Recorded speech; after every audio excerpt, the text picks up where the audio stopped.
Tumekuwa na safari nyingi na tumekuwa tukifanya safari nyingi, lakini kila safari imekuwa na hatima yake.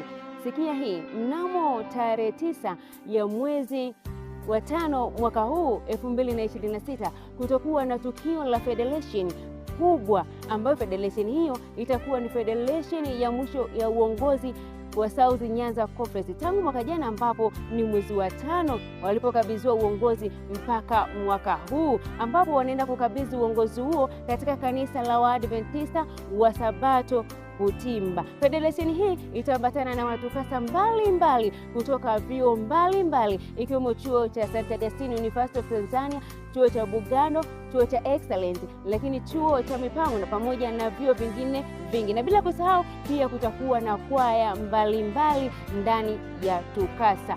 Kwa karibu katika federation hii, kwani ndio mwanzo pia wa uongozi mwingine ambao wanaenda kukabidhiwa kijiti. Unapokuja usisahau kuja na rafiki yako, ndugu yako, jamaa yako kwa ajili ya kuja kubarikiwa sote, na Mungu akubariki unapotenda hivyo.